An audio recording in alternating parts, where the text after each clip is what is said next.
Hi friends, welcome to the channel. சேனலை பற்றி நான் ஏற்கனவே இன்ட்ரோ கொடுத்துருக்கணும். ஆனால் உங்களை போர் அடிக்க வேண்டாம்னு ஸ்ட்ரைட்டாக எபிசோட்குள்ளேயே போயிட்டேன். அதனால ஒரு குட்டி இன்ட்ரோ மட்டும் கொடுத்துக்கிறேன். ஆல்ரெடி சேனலை பற்றி தெரிஞ்சவங்க இந்த இன்ட்ரோவை ஸ்கிப் பண்ணிட்டு டேரெக்டாக எபிசோட்குள்ளே போயிடலாம். நம்ம சேனலில் நம்ம டிஃப்ரெண்ட் ஜானரில் கேட்ராமா சீரீஸ் பார்க்க போகிறோம். நாஸ்டாலஜிக்கான பழைய சீரீஸ்லேருந்து ட்ரெண்டிங்கான புது சீரீஸ் வரைக்கும் எல்லாமே கவர் பண்ணுவோம். ஸோ பார்த்துட்டு டெஃபினட்டாக சப்போர்ட் பண்ணுங்கள். மறக்காம நம்ம சேனலை சப்ஸ்கிரைபும் பண்ணி வச்சுக்கோங்க. அப்புறம் லைக், ஷேர், கமெண்ட்டும் பண்ணுங்க. அப்பதான் யூடியூப் அல்கோரிதம் நம்ம வீடியோவை இன்னும் நிறைய பேர்கிட்ட கொண்டு போய் காட்டும். நம்ம ஆல்ரெடி இந்த சீரீஸ்ல 2 எபிசோட் அப்லோட் பண்ணியிருக்கோம். பார்த்தவங்க ஸ்கிப் பண்ணிட்டு டைரக்டா நெக்ஸ்ட் எபிசோடுக்கு போயிடலாம். பார்க்காதவங்களுக்கு மேல கார்டு கொடுத்துருக்கேன், அதை கிளிக் பண்ணி பார்க்கலாம். இல்லைன்னா குவிக்கா ஒரு குட்டி ரீகேப் இங்க கொடுக்குறேன், அதை பார்த்துட்டு இந்த வீடியோவை அப்படியே கண்டினியூ பண்ணிக்கலாம். இது ஒரு ஹைஸ்கூல் லவ் ட்ராமா சீரீஸ். கொரியால நடக்கிற மாதிரி காட்டியிருப்பாங்க. ஆனால் ஸ்டார்டிங்ல சில சீன்ஸ் அமெரிக்காவில் காட்டுவாங்க. ஏன்னா நம்ம ஹீரோ இப்போ அமெரிக்காவில் தான் படிக்கிறான். அவன் பேரு கிம்டான். அவன் கொரியாவில் இருக்க ஜேக்கப் குரூப்புங்கிற ஒரு பெரிய பணக்கார வீட்டு பையன். அவங்க அப்பாவுக்கு 3 ஒய்ஃப் இருக்காங்க. ஃபர்ஸ்ட் ஒய்ஃப் இப்போ உயிரோட இல்லை. அவங்க பையன் தான் நம்ம ஹீரோட ஸ்டெப் பிரதர் வான். செகண்ட் ஒய்ஃப்க்கு குழந்தைங்க இல்லை. தேர்ட் ஒய்ஃப்க்கு பிறந்த பையன் தான் நம்ம ஹீரோ. ஆனால் ட்விஸ்ட் என்னன்னா, ஹீரோட அம்மா அஃபிஷியல் ஒய்ஃப் கிடையாது. அதனால நம்ம ஹீரோ லீகல் பையனா இல்லையான்னு இன்னும் நமக்கு தெரியல. இதனால அவனுக்கும் அவங்க அண்ணனுக்கும் கொஞ்சம் பிரச்சனைங்க இருக்கும் போல இருக்கு. அது மட்டும் இல்லாம நம்ம ஹீரோக்கு ஏற்கனவே என்கேஜ்மெண்ட்டும் ஆகிடுச்சு. அவனோட ஃபியான்சி பேரு ரேச்சல். ரேச்சலோட அம்மா ஒரு ரீசெண்டா டிவோர்ஸ் ஆனவங்க. அடுத்து அவங்களுக்கும் நம்ம செகண்ட் ஹீரோ யாங்டு அப்படிங்கிற பையனோட அப்பாவுக்கும் தான் கல்யாணம் ஆக போகுது. இப்ப ஹீரோயினை பத்தி பார்ப்போம். அவ ஜேக்கப் குரூப்ல வேலை செய்யற ஒரு மெய்டோட பொண்ணு. அவளுக்கு சான் ஒரு பெஸ்ட் ஃப்ரெண்ட் இருக்கான். அவனுக்கு போனான்னு ஒரு கேர்ள் ஃப்ரெண்ட் இருக்கா. நம்ம ஹீரோயினை தவிர இது வரைக்கும் நம்ம பார்த்த எல்லாருமே பெரிய பணக்கார குடும்பத்தை சேர்ந்தவங்க தான். ஹீரோயின் அவங்க அக்காவை பார்க்க அமெரிக்கா வருவா. ஆனா சில பிரச்சனைனால ஹீரோ கூட ஸ்டே பண்ற மாதிரி ஆகியிருக்கும். கடைசியா நம்ம ஹீரோயின் கிட்ட அவளை பிடிச்சிருக்குன்னு சொல்லியிருப்பான். அதோட தான் லாஸ்ட் எபிசோடும் முடிஞ்சிருக்கும். இப்போ அடுத்து என்னதான் நடக்க போகுது? நம்ம ஹீரோயின் ஹீரோவோட லவ்வை அக்செப்ட் பண்ணிப்பாளா இல்லையா? வாங்க இந்த எபிசோட்ல பாத்துடலாம். ஸ்டார்டிங் சீன்ல நம்ம ஹீரோ ஏற்கனவே ஹீரோயின் கிட்ட ப்ரொபோஸ் பண்ணினதை தான் காட்டுறாங்க. அவன் அவளை பிடிச்சிருக்குன்னு ஸ்ட்ரைட்டாவே சொல்லியிருப்பான். ஆனா அதுக்கு நம்ம ஹீரோயின் இதுக்கு வாய்ப்பே இல்லைன்னு சொல்லிடுவா. ஏன்னு கேட்டா உனக்கு ஏற்கனவே என்கேஜ்மெண்ட் ஆகிடுச்சுன்னு சொல்லிடுவா. ஆனா நம்ம ஹீரோ அதை விட்டுட்டு நீ என்ன ஃபீல் பண்றன்னு சொல்லுன்னு கேட்குறான். இப்போ நம்ம ஹீரோயின் என்ன பண்றான்னா, அதுக்கு டைரக்டா ஆன்சர் கொடுக்காம அந்த டாபிக்கை டைவர்ட் பண்ண ட்ரை பண்றா. அதை கவனிச்ச ஹீரோ அவ டைரக்டா நோன்னு சொல்லலைனாலும் இன்டைரக்டா அவங்களுக்கு செட் ஆகாதுன்னு சொல்லிக்கிட்டு இருக்கான்னு புரிஞ்சுக்கிறான். அதுக்கப்புறமா 2 பேரும் நம்ம ஹீரோ வீட்டுக்கு போறாங்க. ஏன்னா நம்ம ஹீரோயின் அவ சூட்கேஸை கடைசியா ஹீரோ வீட்லயே விட்டுட்டு வந்திருப்பா. அங்க போன உடனே ஹீரோயின் சூட்கேஸை எடுத்துக்கிட்டு கிளம்பலான்னு பாக்குறா. ஆனா நம்ம ஹீரோ அந்த சூட்கேஸை பிடுங்கிக்கிட்டு ஸ்ட்ரைட்டா வீட்டுக்குள்ள போயிடுறான். அப்புறம் ஹீரோ அவன் போனை பாக்குறான். அப்பதான் தெரியுது நம்ம சான் ஹீரோயின் அனுப்பின மெசேஜ்க்கு ரிப்ளை பண்ணியிருக்கான்னு. இப்ப நம்ம ஹீரோயினும் வேற வழி இல்லாம வீட்டுக்குள்ள வரா. உள்ள போன உடனே ஹீரோயின் ஹீரோ கிட்ட சூட்கேஸ் எங்க இருக்கு, நான் எடுத்துட்டு கிளம்பணும்னு சொல்றா. அதுக்கு ஹீரோ அது என் ரூம்ல தான் இருக்குன்னு சொல்றான். ஹீரோயினும் சூட்கேஸ் எடுக்காம ரூமுக்கு போறா. ஆனா நம்ம ஹீரோக்கு ஹீரோயின் அங்க இருந்து போகிறதுல விருப்பமே இல்லை. அதனால ரூமுக்குள்ள போய் கதவை சாத்திக்கிறான். உள்ள போன உடனே நம்ம ஹீரோ அங்க ஒரு விஷயத்த பாக்குறான். அவனோட என்கேஜ்மெண்ட் போட்டோ மேல ஒரு நோட்ஸ் இருக்கும். அது நம்ம ரேச்சல் எழுதின நோட்ஸ் தான்.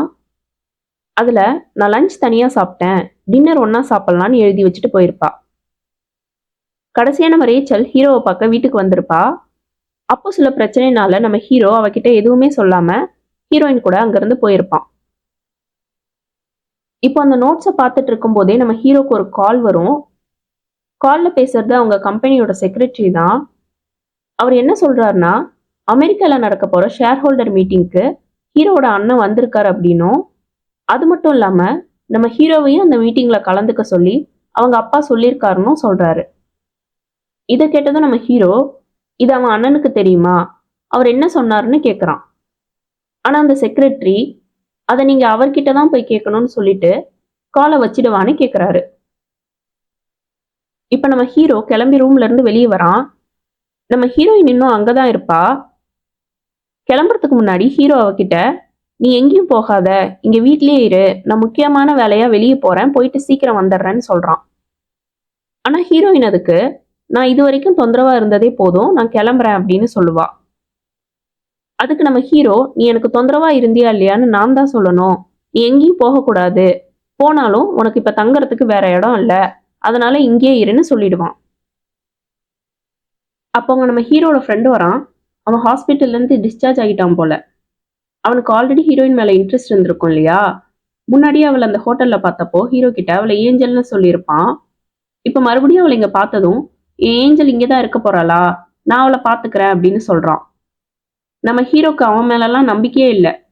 அதனால நம்ம ஹீரோயினையும் அவன் கூடயே அந்த மீட்டிங் நடக்கிற இடத்துக்கு கூட்டிட்டு போறான். இப்ப 2 பேரும் கார்ல ரொம்ப தூரம் டிராவல் பண்ணி அந்த இடத்துக்கு போய் சேர்றாங்க. நம்ம ஹீரோயினை கார்லயே வெயிட் பண்ண சொல்லிட்டு உள்ள போயிடுவான். அவனோட அண்ணன் அவன் வந்திருக்கிறத பார்த்ததும் அவனை அப்படியே வெளியே கூட்டிட்டு போய் பேசுறாரு. வழக்கம் போல இந்த டைமும் அவன் கிட்ட அவர் கோவமா தான் பேசுறாரு. எதுக்காக இங்க வந்தேன்னு கேட்டுட்டு உள்ள வரக்கூடாதுன்னு ஸ்ட்ரிக்டா சொல்லிட்டு அங்க இருந்து போயிடுவாரு. நம்ம ஹீரோ மீட்டிங்காகலாம் அங்க வரல, அவங்க அண்ணனை பார்க்க தான் வந்திருப்பான். ஆனா அவருக்கு நம்ம ஹீரோவோட பாசம் புரியவே இல்லை. அவனை ஒரு எதிரி மாதிரி தான் பாக்குறாரு. நம்ம ஹீரோ அவங்க அண்ணன் போனதும் அங்கேயே அப்படியே கண் கலங்கி நிக்கிறான். அப்ப நம்ம ஹீரோயினும் அதெல்லாம் பார்த்துட்டு இருப்பா. அவனை அப்படி பார்த்ததும் அவளுக்கு ரொம்ப கஷ்டமா இருக்கும். அதனால இங்க இருந்து போயிடலாம் வா அப்படின்னு சொல்லி கூட்டிட்டு போயிடுவா. ரிட்டர்ன் போகும்போது நம்ம ஹீரோ ரொம்ப சோகமா தான் இருப்பான். ஹீரோயின் அவனை கொஞ்சம் டிஸ்ட்ராக்ட் பண்ண ட்ரை பண்ணுவா. அப்போ ஒரு பாறை மேல கார் மோதி சின்ன ஆக்சிடென்ட் ஆகிடும். அவங்களுக்கு ஒன்றும் ஆகாது, ஆனா கார் நல்லா மாட்டிக்கும். ஹெல்ப் கேட்கலான்னு பார்த்தா அந்த இடத்துல சிக்னலும் கிடைக்காது. அதனால 2 பேரும் ரோடு வழியா நடந்து போய் ஏதாவது வெஹிக்கிள் வந்தா ஹெல்ப் கேட்கலான்னு போகிறாங்க. ஆனா ஒரு வெஹிக்கிளும் அந்த பக்கம் வராது. அது மட்டும் இல்லாம கொஞ்சம் கொஞ்சமா இருட்டவும் ஆரம்பிக்கும். அவங்க நடந்து போகும்போது நம்ம ஹீரோயின் கிட்ட அவ ஃப்ரெண்டு சான் ரிப்ளை பண்ணினதை பத்தி சொல்றான். அதோட இங்க சிக்னல் இல்லாததால இப்போ கான்டாக்ட் பண்ண வழி இல்லைன்னு சொல்றான். அப்போதான் அங்க ஒரு சின்ன மோட்டல் இருக்கிறத பாக்குறாங்க. ஆனா அங்க ஒரே ஒரு ரூம் தான் இருக்கும். வேற வழி இல்லாம அங்கேயே ஸ்டே பண்ண டிசைட் பண்ணுவாங்க. காரை தள்ளி வெளியே எடுக்க ட்ரை பண்ணதால அவங்க போட்டிருந்த ட்ரெஸ் ரொம்ப அழுக்காக்கி இருக்கும். அதனால நம்ம ஹீரோ அவனுக்கும் ஹீரோயினுக்கும் ஒரே மாதிரி 2 டிஷர்ட் வாங்கிட்டு வந்து கொடுக்குறான். அப்புறம் 2 பேரும் ரெஃப்ரெஷ் ஆகிட்டு அந்த மோட்டல்ல சாப்பிட்றாங்க. அப்போ நம்ம ஹீரோயினை அப்படியே பார்த்துட்டே இருப்பான். அதை கவனிச்ச ஹீரோயின், என்ன இப்படி பார்க்கறத நிறுத்து, இல்லைன்னா உனக்கு அன்கம்ஃபர்டபுளான சில கொஸ்டின்ஸை கேட்பேன்னு சொல்லுவா. அது என்னன்னு புரிஞ்சுக்கிட்ட நம்ம ஹீரோ, நான் அந்த இடத்துல பார்த்தது யாருன்னு தானே கேட்க போறேன் அப்படின்னு சொல்லுவான். அதோட அவன், இந்த உலகத்திலேயே எனக்கு ரொம்ப முக்கியமான ஆள் அவர் தான், அதுக்கு மேல என்ன எதுவும் கேட்காதுன்னு சொல்லிடுறான். அப்ப நம்ம ஹீரோயின் ஒரு வேலை அப்படின்னு இழுக்கிறா. உடனே நம்ம ஹீரோ, என்ன எது வேணும்னாலும் சொல்லு, ஆனா என் அண்ணனை பத்தி எதுவும் சொல்லிடாதன்னு சொல்லுவான். அதை கேட்ட ஹீரோயின், ஓ அண்ணனா, நான் கூட வேற எதுவும் நினைச்சேன் அப்படின்னு சொல்லுவா. உடனே ஹீரோ அவளை கொஞ்சம் பயமுறுத்துற மாதிரி டக்குன்னு திரும்புவான். அவ கொஞ்சம் பயந்து ஸ்லிப் ஆகி கீழே விழ போகும்போது ஹீரோ உடனே அவளை பிடிச்சிருவான். இப்ப கொஞ்ச நேரம் 2 பேரும் அப்படியே பார்த்துக்கிட்டு இருக்காங்க. அப்புறம் 2 பேருமே திரும்ப நார்மலா சாப்பிட ஆரம்பிக்கிறாங்க. அதுக்கப்புறம் 2 பேரும் ரூமுக்கு தூங்க வராங்க. ஹீரோயின் சோஃபால படுத்துக்கிட்டு உடனே தூங்கிட்ட மாதிரி நடிக்க ஆரம்பிக்கிறா. அவன் நடிக்கிறத கவனிச்ச நம்ம ஹீரோ அங்க இருக்க திங்ஸை எல்லாம் கொஞ்சம் சத்தமா நகர்த்திக்கிட்டு அவளை டிஸ்டர்ப் பண்றான். அதுக்கப்புறம் ஹீரோயின் வேற வழி இல்லாம எழுந்து உட்காந்துடுவா. அப்ப நம்ம ஹீரோயினை பார்த்து, எதுக்காக நீ ஜேக்கப் குரூப் திவால் ஆகணும் அப்படின்னு நினைக்கிறேன்னு கேட்கறான்.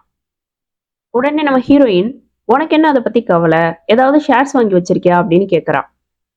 நான் அப்படி நினைக்கிறேன்னு உனக்கு எப்படி தெரியும் அப்படின்னு நம்ம ஹீரோயின் கேட்கறா. அதுக்கு அவன், எனக்கு மைண்ட் ரீடிங் தெரியும் அப்படின்னு சொல்றான். அப்ப இன்னும் அவன் ஐடியில இருந்து லாக் அவுட் பண்ணலன்னு ஹீரோயினுக்கு ஞாபகம் வரும். அதுக்கப்புறம் நம்ம ஹீரோ பெட்ல போய் படுத்துக்கிட்டு, நீ நடந்து வரும்போது நிறைய பயங்கரமான கதைலாம் சொன்ன, அதனால எனக்கு தூக்கம் வரல, நான் தூங்குற வரை நீ என்னை பார்த்துக்கிட்டே இருந்தாதான் தூக்கம் வரும், அதுதான் நீ இந்த ரூமுக்கு எனக்கு தர பேமெண்ட் அப்படின்னு சொல்லிடுவான். நம்ம ஹீரோயினும் தூக்க கலக்கத்திலே புலம்பிக்கிட்டு அவனை பார்த்துக்கிட்டே தூங்கி தூங்கி விழுந்துட்டு இருப்பா. அப்ப நம்ம ஹீரோ அவகிட்ட போய் பார்ப்பான். அவ இப்ப உண்மையாலுமே தூங்கி நம்ம ஹீரோ கை மேலேயே விழுந்துருவா. நம்ம ஹீரோ இப்ப அவளை தலகாணி மேல சரியா படுக்க வச்சுட்டு போர்வையும் போர்த்தி விட்டுட்டு அங்கேயே உட்காந்து அப்படியே கொஞ்ச நேரம் அவளையே பார்த்துட்டு இருப்பான். அதோட அந்த நைட்டும் முடியுது. இப்போ நம்ம ரேச்சலை தான் காட்டுறாங்க. அப்போ போன்ல ஒரு மெசேஜ் வரும். என்னன்னு பார்த்தா நம்ம ரேச்சல் ஹீரோ வீட்டில் இருக்கும்போது அவன் ஃபோனுக்கு சேன் ரிப்ளை பண்ணியிருந்ததை பார்த்துருப்பா. அந்த மெசேஜ்ல இருந்து சேனோட நம்பரை எடுத்துக்கிட்டு அவனை காண்டாக்ட் பண்ணியும் இருப்பா. அதுக்கப்புறமா ஹீரோ வீட்டு அட்ரஸ் சேனுக்கு அனுப்பி ஹீரோயின் இப்ப அங்கதான் இருக்கா, நீ போய் அவளை கூட்டிட்டு போ அப்படின்னு சொல்லியிருப்பா. சேன் அதுக்கு அட்ரஸ் கொடுத்ததுக்கு தேங்க்ஸ்னு ரிப்ளை பண்ணியிருப்பான். நம்ம ரேச்சலுக்கு ஹீரோயின் கூட இருக்கிறது சுத்தமா பிடிக்கல. அதுவும் என்கேஜ்மெண்ட் ஆன அப்புறம் தன்னோட ஃபியான்ஸே வேற ஒரு பொண்ணு கூட இப்படி க்ளோஸா பழகினா யாருக்கு தான் அது பிடிக்கும்? இப்போ நம்ம ஹீரோயின் 2 பேருமே திரும்ப ஹீரோ வீட்டுக்கு வந்துடுறாங்க. அப்ப வீட்டுக்கு வெளியவே நம்ம சேன் ஹீரோயினை பார்த்து கூப்பிடுறான். ஹீரோயினும் அவனை பார்த்ததும் அவன்கிட்ட வேகமா ஓடுறா. அதோட நீங்க எப்படி வந்தனும் கேக்குறா. அதுக்கு சேன் அதெல்லாம் அப்புறம் சொல்றேன், நீ வா இங்க இருந்து போலான்னு சொல்றான். அதை கேட்டதும் நம்ம ஹீரோ சட்டுன்னு அங்க இருந்து வீட்டுக்குள்ள போயிடுறான். உடனே ஹீரோயின் என் திங்ஸ் எல்லாம் எடுத்துக்கிட்டு வரேன்னு சொல்லிட்டு உள்ள போறான். ஆனா ஹீரோ அவளை பார்த்துட்டு நீ எங்கேயும் போகாத, இங்கே இருன்னு சொல்றான். அதுக்கு ஹீரோயின் நான் இங்க இருக்கிறதுக்கு எந்த காரணமும் இல்லை அப்படின்னு சொல்லிடுவா. ஆனாலும் நம்ம ஹீரோ என்னென்னவோ சொல்லி அவளை அங்க இருக்க வைக்க ட்ரை பண்ணுவான். அப்ப நம்ம சேனும் உள்ள வரான். அதோட ஏதாவது பிரச்சனையானும் கேட்கறான். அதுக்கு ஹீரோயின் ஒன்னும் இல்லைன்னு சொல்லிடுவா. நம்ம சேனுக்கு ஹீரோ தெரிஞ்சிருக்கும் போல, நீ கிம்டான் தானே அப்படின்னு கேட்கறான். அதுக்கு ஹீரோ என்ன உனக்கு தெரியுமான்னு திருப்பி கேட்கறான். சேனும் அதே மாதிரி என்ன உனக்கு தெரியுமான்னு கேட்கறான். ஆனா ஹீரோக்கு சேனை யாருன்னு தெரியல. அதோட நம்ம ஹீரோ சேனை பார்த்து நான் உன்னை ஏற்கனவே புள்ளி பண்ணியிருக்கனா அப்படின்னு கேட்கறான். சேன் அதுக்கு அதெல்லாம் வாய்ப்பே கிடையாது அப்படின்னு சொல்லிடுறான். சேனுக்கு ஹீரோ எப்படி தெரியும்னு இன்னும் நமக்கு தெரியல. அப்புறம் கேப் வந்துடுச்சுன்னு சொல்லிட்டு சேன் ஹீரோயினை அங்கிருந்து கூட்டிட்டு போயிடுறான். நம்ம ஹீரோ அப்படியே அங்க நின்று கொஞ்சம் கவலையா பார்த்துக்கிட்டே இருப்பான். அதோட இந்த சீன் முடியுது. அடுத்த சீன்ல சேன் ஹீரோயினை அவன் தங்கி இருக்க இடத்துக்கு கூட்டிட்டு போறான். அப்ப ஹீரோயின் அவன் பேரு கிம்டானா, அவனை பத்தி உனக்கு எப்படி தெரியும்னு கேட்கிறா. அதுக்கு சேன் அவனை பத்தி விடு, எனக்கு அவன் பேர் மட்டும்தான் தெரியும், ஆனா அவன் ஒன்னும் அவ்வளவு நல்லவன் இல்லை அப்படின்னு சொல்றான். அதுக்கப்புறம் அவங்க 2 பேரும் வீட்டுக்குள்ள போயிடுறாங்க. உள்ள போனதுக்கு அப்புறம் ஹீரோயின் நடந்த எல்லா விஷயத்தையும் சேன் கிட்ட சொல்லுவா. அதோட நான் சீக்கிரம் டிக்கெட் புக் பண்ணி கொரியாக்கு போகணும், அம்மா ரொம்ப பயந்து இருப்பாங்க அப்படின்னு சொல்றா. அதுக்கு சேன் ரொம்ப அவசரப்படாதன்னு சொல்லிட்டு அவளை கொஞ்சம் வெளியே சுத்தி பார்க்க கூட்டிட்டு போறான். அவங்க 2 பேரும் நிறைய இடத்துக்கு போறாங்க. நிறைய போட்டோ எடுத்து சேன் அதெல்லாம் போஸ்ட் பண்றான். அதை பார்த்த உடனே நம்ம போனா சேனுக்கு கால் பண்றா. சேன் போன் பேச கொஞ்சம் நகர்ந்து போயிடுறான். அப்போ அங்க ஒரு கடையில ஹீரோ வாங்கி கொடுத்த டிஷர்ட் மாதிரி ஒண்ணு இருக்கிறத பார்த்து ஹீரோயின் நம்ம ஹீரோவை நினைச்சுக்கிறா. அடுத்து நம்ம ஹீரோவை காட்டுறாங்க. அவன் இன்னும் நம்ம ஹீரோயினையே தான் நினைச்சிட்டு இருக்கான். அப்போதான் சேன் போஸ்ட் பண்ணின போட்டோவை அவனும் பார்க்கறான். அவனுக்கு ரொம்ப பொறாமையா இருக்கு. அதுக்கப்புறம் அப்படியே அவன் படுத்து தூங்கிடுறான். இப்போ அடுத்த நாள் காலையில நம்ம ரேச்சலை காட்டுறாங்க. அவ அமெரிக்கால இருந்து கொரியா கிளம்பிட்டு இருக்கா. அப்ப நம்ம ஹீரோ அங்க வருவான். அதனால அவன் டிக்கெட்டை நாளைக்கு மாத்த சொல்லிட்டு ஹீரோ கூட வெளியே போயிடுறான். கட் பண்ணிட்டு அடுத்த சீன்ல கொரியால இருக்க ரேச்சலோட அம்மாவை காட்டுறாங்க. அவங்க இப்ப நம்ம ஹீரோ அப்பாவோட செகண்ட் ஒய்ஃப் கிட்ட தான் பேசிட்டு இருக்காங்க. என்னன்னு பார்த்தா நம்ம ஹீரோ இந்த செகண்ட் ஒய்ஃபோட பையனை தான் எல்லார்கிட்டையும் சொல்லி வச்சிருக்காங்க போல. ஏன்னா நம்ம ஹீரோவோட அம்மா அஃபிஷியல் ஒய்ஃப் கிடையாது இல்லையா. அதனால இவங்க ஃபேமிலியோட கௌரவத்துக்காக நம்ம ஹீரோவை இந்த செகண்ட் ஒய்ஃபோட பையனை தான் எல்லாருக்கும் சொல்லி அவனை வளர்த்துட்டு இருக்காங்க. இந்த விஷயம் ரேச்சலோட அம்மாக்கு கூட தெரியாது. அதோட இந்த செகண்ட் ஒய்ஃப் தான் ஜேக்கப் குரூப்ல இருக்க ஸ்கூலோட கரஸ்பாண்டன்ட் போல. அண்ட் அந்த ஸ்கூல்ல தான் நம்ம ஹீரோ அமெரிக்கா வரதுக்கு முன்ன படிச்சிருக்கான். அதோட நம்ம ரேச்சல், செகண்ட் ஹீரோ யாங்டு, சான், போனா, அது மட்டும் இல்லாம கொரியால இருக்க எல்லா பணக்கார வீட்டு பசங்களும் இந்த ஸ்கூல்ல தான் படிக்கிறாங்க. அடுத்த சீன்ல நம்ம ரேச்சலும் ஹீரோவும் வெளியே போயிட்டு வரதை காட்டுறாங்க. அப்ப நம்ம ரேச்சல் ஹீரோக்கு பிடிச்ச ஒரு ரெஸ்டாரண்ட் பேரை சொல்லி அங்க போலான்னு சொல்றா. ஆனா நம்ம ஹீரோயின் 2 பேரும் அந்த மோட்டல்ல இருக்கும்போது அந்த ரெஸ்டாரண்ட்டை பத்தி நம்ம ஹீரோயின் கிட்ட ஹீரோ சொல்லியிருப்பான். அதனால அவ அங்க வருவா அப்படின்னு நினைச்சுக்கிட்டு நம்ம ரேச்சல் கிட்ட நம்ம அங்கே போக வேணாம், நம்ம ஹீரோயின் அங்கே வந்திருப்பா அப்படின்னு சொல்கிறான். உடனே நம்ம ரேச்சலும் இவ்வளோ பெரிய சிட்டியில் அவள் அங்கே தான் வந்திருப்பாளா, எனக்கு இப்போதான் அங்கே போய் செக் பண்ணணும்னு ஆர்வமாக இருக்குன்னு நம்ம ஹீரோவை அந்த ரெஸ்டாரண்ட்டுக்கு கூட்டிகிட்டு போகிறான்.